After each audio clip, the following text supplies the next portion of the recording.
ઝાલોદ તાલુકાના વસ્તી મુકામે દિલ્હી મુંબઈ કોરિડોર હાઈવેથી અસરગ્રસ્ત ખેડૂતો આગેવાનો દ્વારા મિટિંગ યોજાઈ। આ તારીખ 23/2/2025 રવિવારના રોજ બપોરે 1 કલાકે મળતી માહિતી મુજબ ખેડૂતોની 17માંથી 16 માંગણીઓ તંત્ર અને હાઈવે ઓથોરિટી દ્વારા સર્વાનુમતે મંજૂર કરવામાં આવી હતી અને તંત્ર તેમજ હાઈવે ઓથોરિટી દ્વારા ખેડૂતોને લેખિતમાં બાહેધરી આપવામાં આવી હતી। લેખિતમાં બાહેધરી આપવા છતાં કામગીરી શરૂ ન કરાતા આજ રોજ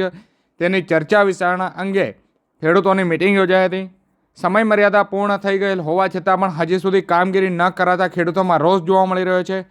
આવતીકાલે એટલે તારીખ 24 ફેબ્રુઆરી 2025ના રોજ ખેડૂત આગેવાનો પ્રાંત અધિકારીને કામગીરી બાબતે આવેદનપત્ર આપી ચીમકી ઉચ્ચારશે।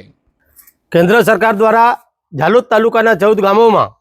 દિલ્હી મુંબઈ કોરિડોર હાઈવે પસાર કરવામાં આવતા જે અમારા 14 ગામોના આદિવાસી ખેડૂત ખાતેદારો હતા તેઓની મૂળભૂત સુવિધાઓ જે 16 જેટલી બાબતો છે છીનવાઈ જતા છેલ્લા 3 વર્ષથી અમારા ગરીબ આદિવાસી ખેડૂત ખાતેદારો લડાઈ લડતા જઈને આવી રહેલ હતા અને તે સમય અંતર્ગત 3 વખત આ નેશનલ કોરિડોર હાઈવેનું કામ બંધ કરાવી દેવાતા પ્રાંત અધિકારી શ્રી અને જવાબદાર અધિકારીઓ દ્વારા આમોને તારીખ 5/12/2024ના રોજ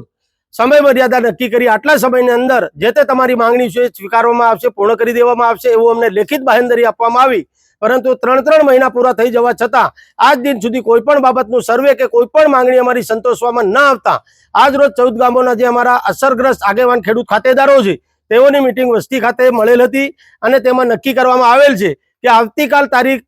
24 ફેબ્રુઆરીના રોજ પ્રાંત અધિકારી શ્રી ઝાલોદનો રૂબરૂ સંપર્ક કરી ચીમકી સાથેનું આવેદનપત્ર આપવામાં આવશે અને એ આવેદનપત્ર મારફત ચીમકી ઉચ્ચારવામાં આવનાર છે